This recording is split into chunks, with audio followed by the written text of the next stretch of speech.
What's up, y'all? It's Sarah Kate here with Billy Scott with Billy Scott Real Estate. We're back for another episode of our podcast, part 2 of the national market update. Obviously, we thought we could get through it really quick, but there's so much good stuff to dissect and really dig into.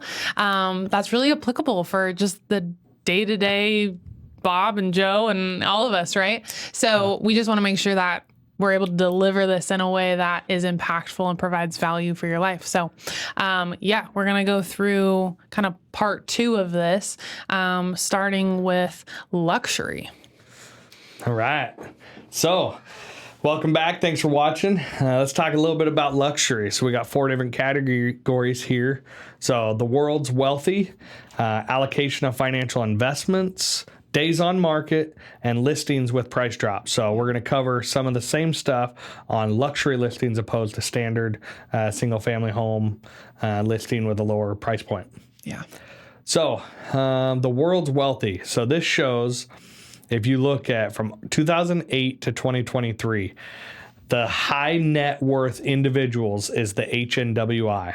So if you look at the global population in the second category, that talks about the high net worth in the millions globally. So in 08, that's 2.6 million, for example.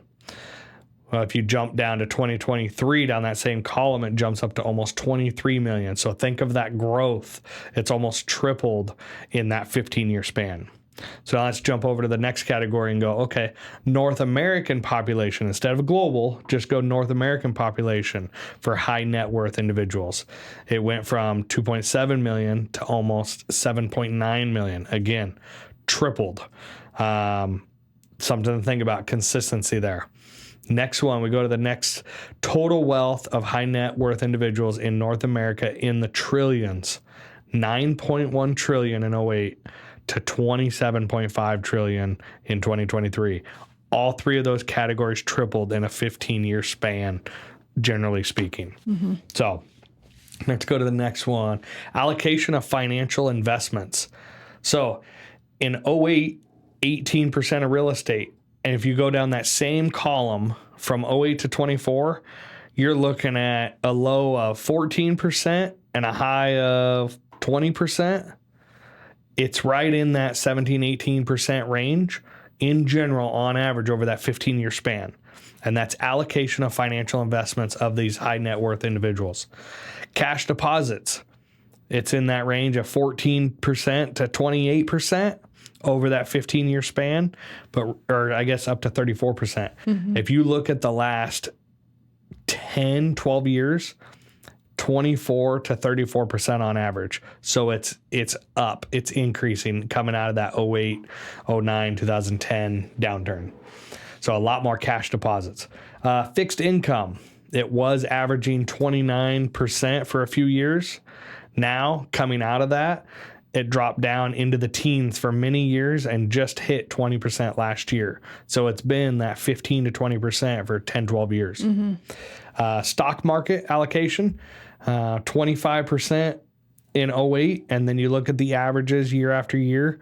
Now you're kind of in that low 20s, 21, 23 to 30% in 19 or 20. So not too much fluctuation on the percentage people are putting in the stock market. Alternative investments went from 7% and then into the low to mid teens, every year consistently. But if you think about it, cash deposits and real estate are big numbers on average, as well as fixed income. It's just a way to see the balance of where people's money's going. Yeah. So days on market, just like lower price listings, whether it's 300,000, 600,000, luxury listings, just think of it as we're talking $1 million homes, generally speaking, or in the upwards of that range, depending on the market. Days on market is dark blue. Non-luxury days on market is that light green. So every month, luxury days on market is substantially longer than your typical single family residence days on market in green. Look at the percentage of those bar graphs. I would comfortably say 20 to 35% of most of those, 20 to 35% difference, lower days on market with the rest of single family homes opposed to luxury. And people go, well, why do luxury listings last so much longer? Well, like we talked about in the last episode, the amount of people that can buy at that price level. Think of it this way. $300,000 home. Everybody can afford to buy a $300,000 home that's approved for home buying, generally speaking, give or take where you're at. Just that's almost like your starter home in this area. We're not everywhere, but starter home, $300,000. Every $100,000 that you have to spend more, you have a smaller buyer pool.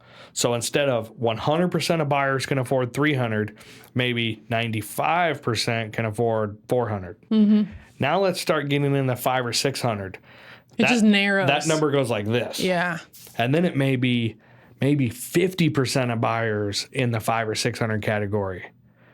And then you get above that $700,000 to $800,000 home, you're probably at less than 25%. Yeah. Ballpark range. Makes sense. Of all the buyers in the pool that can actually afford that. So when you think of you're in luxury, you're marketing to the top 25% of buyers, generally speaking. So if you had, let's say, 1 million buyers in Oregon, you may only have 250,000 of those that can afford your property that you're listing luxurious. Well, once it hits 1 million, that number, it's less than 10%. Yeah. Like it falls off. Yeah. If you're buying $1 million homes, it's not a dime a dozen. Not just anybody and everybody can afford that. So your buyer pool for that luxury listing is going to be on the market longer. You got less people even willing to go see it that can actually afford it, and they're pre-approved and they're ready to go. Yeah. That's just a fact. Luxury days on the market are going to be longer. You got less people, less eyeballs looking at it, less than it can afford it. It takes longer to sell them. The amount of luxury listings with price drops. Okay. So when you look at that, you go non-luxuries in the green again. Luxury listings with at least one price drop by percent. So if you look at those percentages in 23, the first half of the year, remember last year's chart, the growth in 24, we're seeing that same trend with luxury listings on the amount of price drops. Non-luxury listings by the end of summer in 2024, 30, 36, 34, 37, 33, over 1/3 of the listings every month for the second half of last year were price dropping. That's a lot. It's a lot. When if you look at the year prior, it was 20 to 25%, close to that range before it got into the winter months. And then the year prior to that was like 10 to 12%. Yeah. Now you see that 1, 2, 3 year trend. It's not headed in a good direction of when there's more homes on the market, more listings are going to have to adjust because you're not adding more buyers. You still got the same amount of buyers. Right. But you got to be able to appeal to them better. Yeah. Commercial. So you got a couple options: commercial trends, multifamily units started, and loan delinquency rates. So office space in general, like brick and mortar, it's not in as high of demand as it used to be. Think of how many people started working from home during COVID in 2020 and how many businesses have then adapted to some of that growth of going, you know what, we're going to have less office space. We're going to provide less overhead. We're going to save on some of our expenses and allow some of our employees to work from home. Some businesses are finding that it's an absolute crap show and they're not managing their employees and their employees aren't getting as much done. And then some businesses are like, I don't know how we ever did it without them doing it like this. Some morale is up because some employees are happier. It all depends on the business structure and how you manage your people. But some are seeing great success with it. Some are seeing not such great success with it. Yeah. But that you are seeing in general more office space available because less people coming into the office. Like less people doing that when they can work from a laptop and work from home, or go in a coffee shop or whatever it may be. Let's see here, multifamily. So national rent declines, a new supply. So vacancy rate hits 6.1%, highest since 2011. That's something to be mindful of. And then in the industrial side, rent growth is minimal but remains positive. So, I mean, there's still a lot of demand there, but I don't want to get too much into it. I'm definitely more of a rural and residential agent. This is just kind of giving you a snapshot overview. Yeah. Multifamily unit started. Look, it goes back to the early 60s, right? Okay, we're talking 60 years ago. That's a whole different time when I'm only 41 years old. But when you look at the average, the historical average is the yellow line of 371 multifamily units started. Well, you see the big peak in the early 70s, 70 to 74. It went as high as 906. And then you look at the next trend of the 78, it kind of peaked above average, went back down. Then it peaked again in the early 80s during that little boom.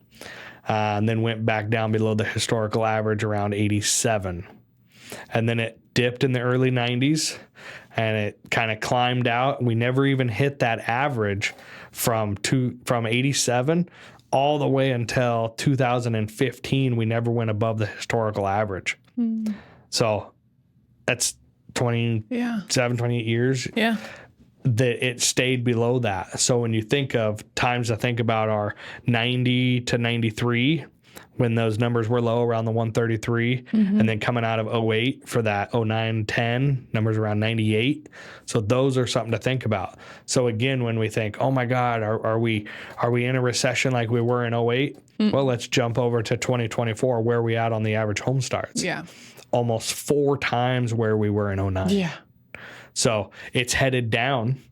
We have to recognize that swing. It's headed in the decreasing number, but overall, we don't have near the homes available on the market as we did in 08, 09. Yeah. So we're still sitting pretty strong. Loan delinquency rates. So in 91, almost 12% of loans. The green line shows the average from 91 to present, a little over 3%. And in 91, there was almost 12%, 4 times the national average. Oh my God, that's scary. And then, when I just think of the 08 era, because that's when I was an adult and that was the recession that I was a part of. So It's okay. I was 7 years old. doesn't mean I was being smart with my money, but yeah, I mean, that's where I can relate to it, to see that swing of 08 to 2012, 2013. So that 5 or 6 year span, delinquency rates shot up to almost 9% and went back down. So it took a few years to come out of that. It didn't just happen overnight and just have, oh wait, it was a bad year. No. It was a bad 5 years. Yeah. It stung. Yeah. So then you look in the 15 to 23, 24, where we're at now, and that's at 1.38% loan delinquency. But you can see it's headed up. It's on an uphill tick. It's not headed down. It's headed up. So something to be mindful of. All right. So this is based on National Association of Realtor 2024 profile of home buyers and sellers. So these are where these stats came from. So this is fun stuff. So first time home buyers. Think of in 2000, 42% of home buyers. And it stayed around that range for darn near 10 years. Yeah. When you think of the dip of 36 and the high of 50% from 2000, 2010. Now let's shift, because after 2010, you've came out of that boom or the downturn. Now you're looking at from 11 to 20. Let's look at 2011 to 2020. It was in the mid 30s the whole time. 31 to 39%, average around 34, 35. And then you look at the last couple of years, in 2021, coming out of COVID, 34% first-time home buyers. There was an uptick. So like people are thinking, oh my God, we were at home, we were stuck with each other, like we're in an apartment, like enough of this. If our marriage is gonna work, like we better get some space, like we better figure something out. So that's what I heard. Yeah. Not from personal experience. So next thing you know, we go 34%, so an uptick, and then it kind of dropped back down to 26% in 22. Remember, 21 interest rates started going up, and then all of a sudden, as they went up, what happens? The buying slows down, the selling slows down, because as interest rates rise, the cost of money costs more. So then less first-time home buyers. And interest rates affect a first-time home buyer more than any buyer. Yeah.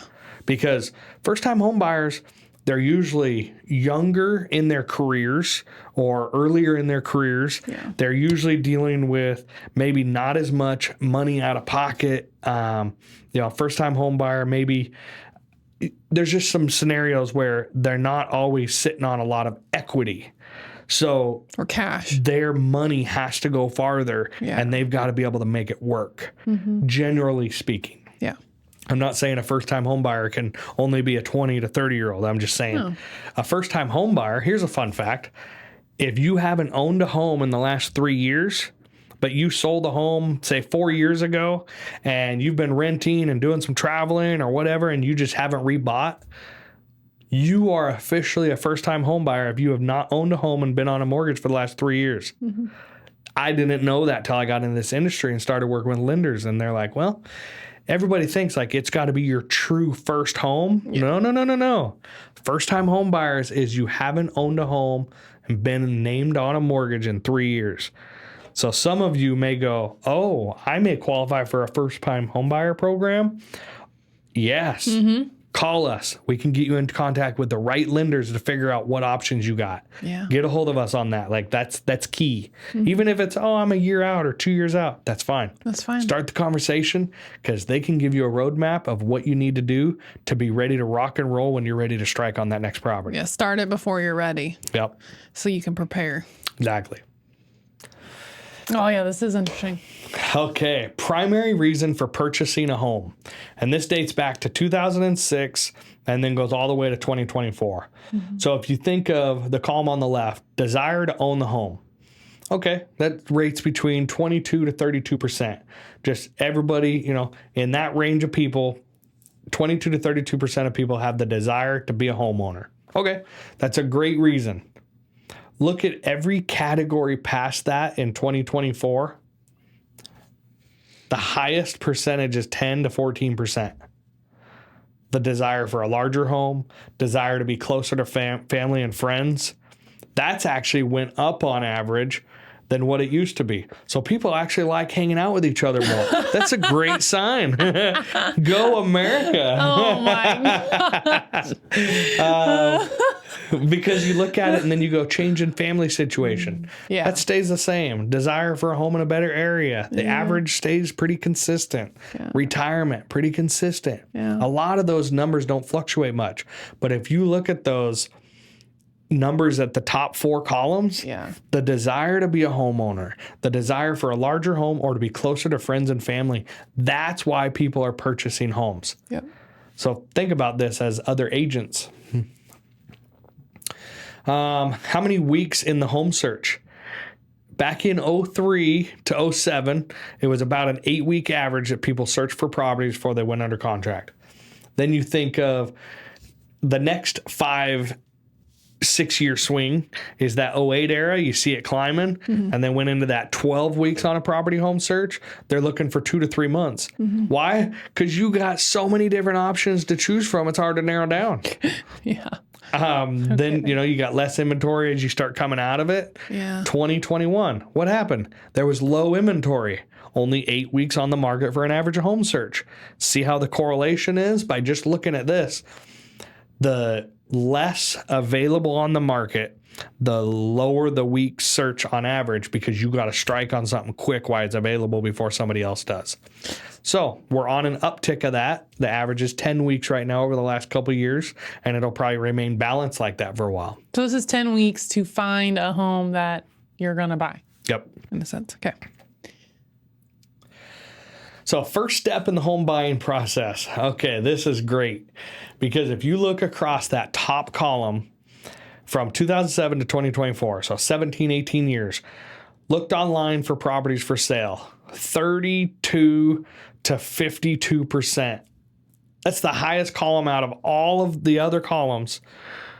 1/3 to half looked online for properties to sell. We're living in a social media world with the internet at our fingertips everywhere we go through our cell phones. Yeah. Whether it's a laptop, a cell phone, whatever it may be, we are live and available to find properties in seconds. Yeah.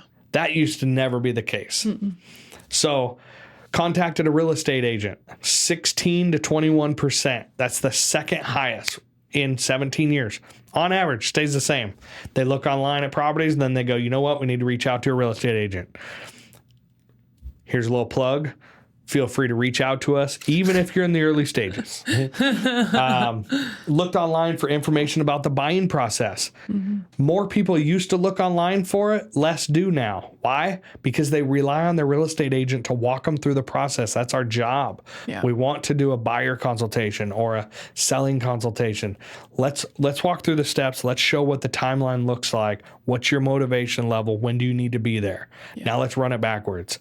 So also, I have a great book for first-time home buyers. If you want it, nice. Put it in the comments. I'll send it to you. There you go.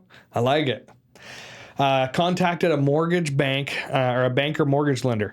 So this is absolutely key. When you reach out to us and we start talking about buying and selling and what your goals are and what you're trying to strive for or achieve, the next step is we get you in contact with the right lender, because that lender is then going to be your financial, they're going to look at your taxes. They're going to look and make sure you're pre-approved. None of this pre-qualify. Like, it needs to be a pre-approval.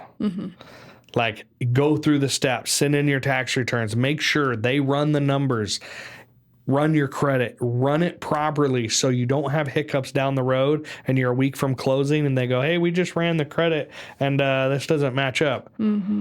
Or maybe they have some outstanding debt on here that they forgot to mention. It happens, and we have deals falling through because of that.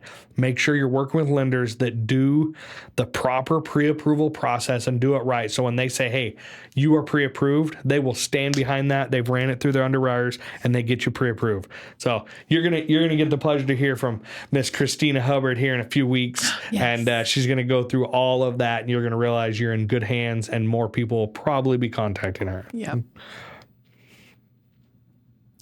Information sources buyers use. So from 2006 to 2024, you're looking 18 years. 85 to 88% people leaned on their real estate agent for the information that buyers use.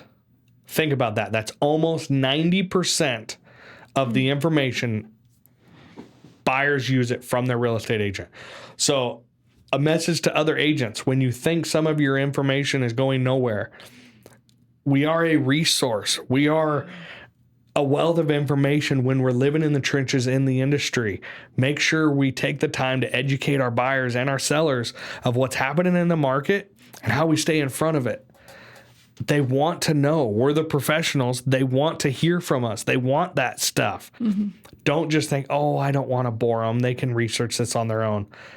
A lot of people want it fed right to them and just tell me what I need to know and what I don't need to know. Oh, so what do you know what's true or not true on the internet anymore anyway? You know? Right. The next spot people look on their mobile or tablet search device, around 70%. Open houses, almost 50%. I haven't had a lot of success finding a lot of buyers or sellers at open houses, but some of it is all a matter of where you're pricing the current home, what neighborhood you're in, what kind of weather was outside, how much advertising took place. Did you have an event? Did you have an ice cream truck? Did you have a band outside? Like, how extravagant do you want your open house? And it needs to kind of fit the mold of the neighborhood. And rural properties a lot of times have a lower open house walkthrough rate. But how do you make it appealing to the general public to get more eyeballs and get people walking through? Those are, things that all agents are trying to do a better job of. What can we do different? Then you start getting in the lower numbers of they called the yard sign or they talked to a home builder. The yard sign calls happen when people like your signs, your for sale signs or your open house signs. A lot of times we've got stuff rolling out with QR codes. You're going to be seeing more of that this summer. That's a project that Sarah and Belle are working on where you can just go up. You can text it or QR code it, depending on what platform we're using on it, and just scan it with your phone and have all the information of that property and surrounding properties. So it's going to be pretty slick. Next slide. What do we got here? Where buyers found the home they purchased. So in 2006, it was 24%. 24%. Now you think of from 2018 on, it's been over 50% find their home on the internet first. Yeah, because all of our search engines technology has just advanced so much. Zillow and Realtor, and it's just so easy. Homes.com is so easy. And think of the next category. There's no third place. Like there's first and second. The second one is real estate agent. First one's internet. Between those, you're averaging 80% of what you see where you found the home is on the internet or through the search that your real estate agent set up for you. Yeah. And then it takes 7 more categories to figure out the remaining 20%. Yeah. Lean on your realtor. Value of website features. Okay, so this is kind of cool. When you look at the different colors, the yellow is very useful. Purple is somewhat. So most of that chart, when I see more yellow and purple. So it was either very useful or somewhat useful. The other 2 categories are blue and green. Not useful and did not use. So let's break those down. Detailed property information. 96% found it very useful or somewhat. Property photos, very useful or somewhat. Very useful. Here's another one. Stop using your cell phone for property photos. You're doing your client a disservice. Spend the damn money and pay for a professional videographer or photographer. Get behind the camera. Be vulnerable. People want to see it. Smile. Go have fun with it. Next one. Floor plans, 57%. All right. 30% said somewhat. So it's still almost 90%. Yeah. It's still high. So pay the extra money. Get a damn floor plan. This is part of separating yourself from other agents. Details about recently sold properties, 81%. Why do they want to know about recently sold properties? How about when your seller knows what properties are selling for around them? Do you think in the back of their mind they're thinking, well, crap, if that one sold for this or that one sold for that, nobody's coming and offering on mine. Maybe, just maybe we're overpriced. Maybe not. Maybe not. But I would challenge it. It's just, it's reality. The market's done the talking. Within 10 days of being on the market if you're overpriced. If you're not getting the traction and the activity, you're probably on the high side. People looked at it on their phone. They saw the home. They saw the picture. They saw the price. And they were like, oh, that much? Next. Yeah. But if you have that price within a market range and go, oh, that's decently priced. Like maybe a little on the high side, but they're going to go, let me click on this. And now they have an opportunity to see your 42 photos. Now they have an opportunity to see your virtual tour. Now they can see your floor plan. But if you don't get them to wow you in the first 3 seconds they see it, like if you can't wow them and go price and picture even correlate to a possibility of being priced right, they're gone. Yeah. They've already swiped away. You've Moving missed another on. potential buyer. Yep. All right. Next one. Method of home purchase. Okay, so the blue is an agent or a broker. That means somebody used an agent from 01 to 2024. The lowest was in 01. Let's just look at 08 to 24. Man. Over that 16 years, 77% of all deals use an agent or a broker, all the way as high as 89%. So about 7 out of 8 people use an agent or a broker, typically speaking. Okay. A builder or a builder's agent is the yellow. Not a big percentage, but that's the next highest category. And then a previous owner, like a private deal or other. So that's quite a swing with the amount of people using agent representation. Yeah, it's important. Yeah. We might be biased, but Yeah, but think of, do you go to court without an attorney? do you get your hair cut without somebody who knows how to cut your hair? Do you get your car fixed on without somebody who knows how to fix a car? Yeah. Like, I'm not taking it to my neighbor, you Yep. know? Gosh, You sound I've like a seen what- Fizbo. But you know what I mean? It's like we use professionals in so many other things. It's like, but then when it comes to real estate, which is like one of the biggest financial decisions Yeah. that you can make. And I get it, it costs money, Yeah. but you're also paying for protection, Yep. right? Because a brokerage also has liability insurance if stuff happens, Yep. right? The worth it. E&Os. It's worth Yep. it. You want representation. Heck yeah. So, what buyers want from their agent? 49%. Here's another one of those. There's no close second. 49% want help finding the right home to purchase. Shocking. That's Can't very believe that. realistic. I'm surprised it's not more. I'm surprised it's not more, honestly, too. Yeah. But some, then you start talking about it. Help negotiating sale terms. Yeah. Negotiating a price is one thing. Negotiating sales terms, that's the meat and potatoes of a transaction. That's what separates good agents from great ones.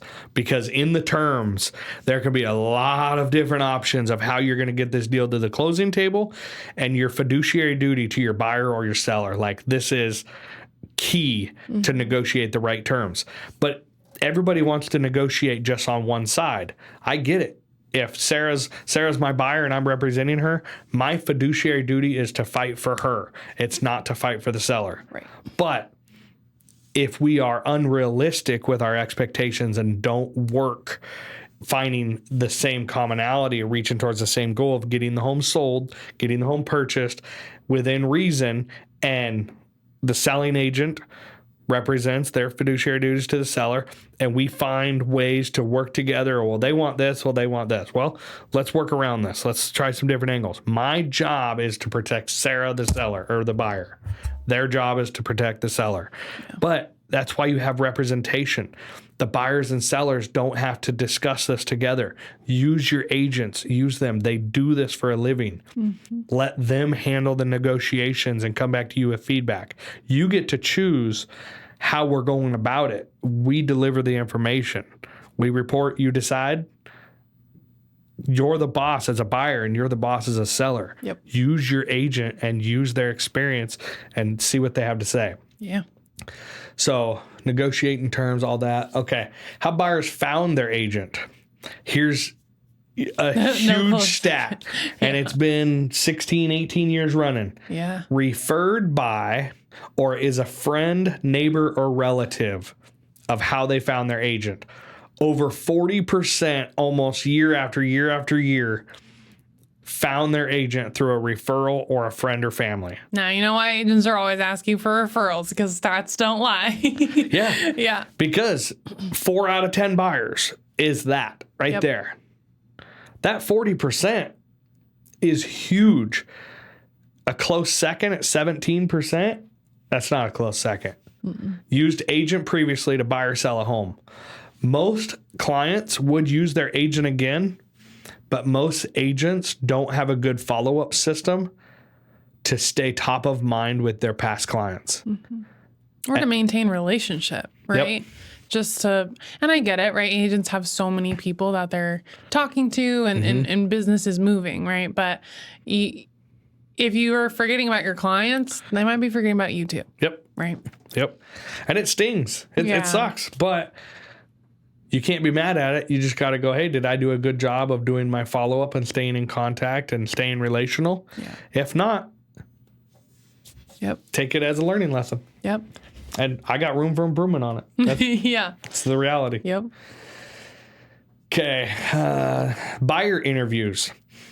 Most agents interview, or most buyers interview one agent.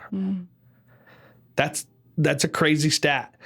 That's in the 70 percentile for the last 6-7 years. 70, low 70% on average, without a doubt. Interviewed one agent. They built trust. They like who they're working with. They're like, heck yeah, let's go to work. Yep. 16% interview a second agent. And usually if they're interviewing a second agent, it may be because, oh, well, my parents said they knew somebody as well, so I figured we'd interview both and kind of go from there. But a lot of times, if an agent can build that relationship and find the goals that those clients are looking for and help them achieve their goals, there's no reason to look at a second one if they feel good about it and they feel like, hey, I can trust this agent. They're going to work hard for me. They're going to prioritize my needs, and we're going to get to the finish line together. But if you don't have that, then shop another agent. But if you sign with an agent, be loyal to your agent. Yeah. Lean on your agent. Ask them questions. That's their job. They would love to help. Okay. Most important factors for buyers. Experience. 21% said experience. That was the top category. But as you see the categories start coming down, honest and trustworthy is right up there. Reputation, family or family member, or friend or family member. Knowledge of the neighborhood, caring, good listener, timely with responses. So 4% said seems that they're 100% accessible. Well, good agents are not 100% accessible. Because they're good agents, they're handling multiple clients. But the catch-22 with that is I can't answer every phone call I get, and I learned that early on in sales, but I can follow up with everyone. We can't answer everyone right when they ring because we've got other clients we're in front of or whatever it may be, or we're in a meeting or we're training or whatever it is. But I want to make sure when I'm with my client, I'm not distracted by another client. They have my undivided attention. And then when I leave, I can follow up with that next client. Hey, I missed you there. Catching up with the next one. What do we need to work on next? So I can't take every call, but you can always follow up. And there's no reason, if you're not getting followed up with, there's no reason for that. Yep. But experience. I have mixed opinions about it. I've only been in the industry 2 years. Where do most clients get their data? From our MLSs, from our trainings that we go to, from other agents within the industry, from lenders, from home inspectors. Like, they're in the trenches working. So the last 2 years, my perspective of experience is being in the trenches and selling 53 homes my first 2 years in the industry, when the average person is selling 5 to 7. So yes, we hit the ground running. We had a lot of work, but we still got tons more to learn. We're still being a sponge. We're learning more. If we don't know the answer, that's okay. We just need to know where we can go get it and who we can lean on, and having those brokerages that have the experience level that you can call them with a question, or you can call the lenders. Like, surround yourself with experienced personnel, and the experience example won't ever be a factor. If you're a go-getter, if you don't know it, go find it. Yep. Buyer, repeats and referrals. Key. So yellow is they would definitely use that same agent. Purple is probably. If you look at that chart and you look at it, that's almost 90% on average, yellow and purple. So 90% would definitely or probably use their last agent. 5% probably not. And then the definitely not. So let's say 10% is like, no, I'm not using it. But 9 out of 10 agents would be used again. I've got clients. I'm just as guilty of it. I've got clients that I've learned and went, man, when I was interviewing this client, if I would have saw red flags like I see now deep into the transaction, would I have accepted this client to do business with? And I wouldn't. When clients want to talk about being sue happy and they want to talk about lawsuits and this and that, listen to those red flags, because you never know. And you think, oh, they would never do that to me. Puh, please have your guard up. We're interviewing clients. He's not salty. We're interviewing clients just as much as clients are interviewing us. It true. needs to be a partnership that you're going in together with. It's true. That's my point. It's true. Buyer and seller satisfaction. Yeah. So yellow, very satisfied from a buyer satisfaction or a seller's. So look at that, 60% buyers almost, and almost 70% sellers. Somewhat. So between those two, they're at 90%. 90 to 92% buyer and seller satisfaction. Yeah. How much higher do you need to get when it's like, when you think of when you're an agent and you go to work for your client and you get them to the closing table and you help them during some of these big financial decisions, and you help them sell their home and buy their next dream property or downsize or upsize, and you walk through life with them through this, 90+% of people are thrilled to do it with you and would do it again. Those are the moments where it's like, oh my gosh, this is the part of my career that I think is, I love it. Like, and I'm always going to be chasing that because it's rewarding and it's satisfying in your heart to know, like, we went through some things the last 3 to 6 months during this whole process. Yeah. But it's like, you're going to have hiccups. You're going to have bottlenecks. Things are going to come up. Inspections are going to come back worse than what they wanted to be. You're going to have that roller coaster ride, but it's, imagine it with an agent, with somebody that you trust and you got respect for, and they keep you informed and they walk you through the process and they walk beside you. That's an agent's job. Mm-hmm. How sellers found their agent. Okay. Referred by or as a friend, neighbor, or relative. So same kind of thing. Almost 40% on average was referred by. Same stat. Same thing. Used agent previously to buy or sell a home. Almost 30%. So almost 70%. Look at third place category. There is no third place. You either knew an agent or were referred to an agent to earn their trust and business to work with you and to have them help you through your home buying process. Yeah. Like, that's cool. Yeah. Seller interviews. Oof. Okay. 81% of sellers interview one agent. Yeah. 81%. But if you're too afraid to go ask for that appointment, it doesn't matter. You're never going to get it if you never ask for it. Mm-hmm. So have the confidence that you know the industry, you know what you're doing, and go get in front of your clients. Mm-hmm. They want your professional opinion. They want your help. Yeah. But 81% interviewing one agent, and there's no sense in interviewing the second one if they feel they've got that trust, that respect, that rapport, and they know, are you going to go get me the most money for my property, and are you going to help me find my dream property? If you find that and you feel that with your agent, stick with them. Mm-hmm. What sellers want from their agent. Help seller market home to potential buyers. That's 22%. Marketing the home. Well, marketing the home is only one piece of the pie. Right. Help price the home competitively. 20% of sellers say they want help pricing the home competitively. Here's the downside to it.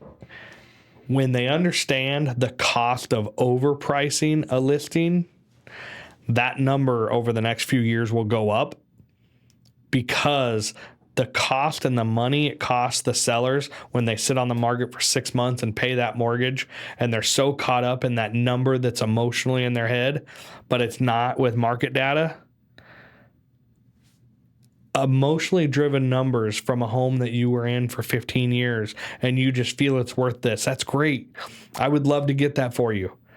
But the market, which dictates your sales price, says otherwise. Mm-hmm. There's only a few different, little things outside the market, and it's got to be really, really unique. It's got to be really, really special. The location just has to be superb. There's got to be features about that home or property that are just like, market says it's 600, but I'm going to give you 700 because I like you. No, that's not happening. And we're not in that 21, 22 era anymore. Like, the market has shifted, it's tightened up, and home values aren't what they were. But is it still worth investing in real estate? Yeah, because the annual trend of overall is still looking very great and promising for that long-term investment. Mm-hmm. Like we said earlier, 70% of America's wealth is real estate. Mm-hmm. Repeats and referrals on a seller perspective instead of a buyer perspective. Similar stats. High 80% range on all of these, looking back from the past 10 years. 83 to 89%, give or take. Mm-hmm. Let's just say 85% on average would definitely or probably repeat and refer their agent. Mm-hmm. That's wonderful. Method used to sell the home. So sold home using an agent or a broker. It's on the rise. So when we talk about these NAR lawsuits a couple of years ago in 2023 and what happened and, the 2024 and buyers having to pay representation agreements and paying for agents, fees, that's all negotiated with your agent. Talk to your agent about it. They'll inform you more about the laws and how it works. I've never had a buyer pay my commission. I've negotiated every bit of my commission in with the seller, whether it's through seller concessions or whether it's seller paid. I've never had a buyer have to pay me commissions to represent them and go to fight for them for finding a home. So keep that in mind. Mm-hmm. Incentives offered to attract buyers. So 76% said nothing to attract a buyer. No incentives, no nothing. Assistance with closing costs, 9%. Home warranties, 8%. Credit card towards modeling or repairs, 7%. So really that sums it up. 76% had no incentives offered to attract a buyer.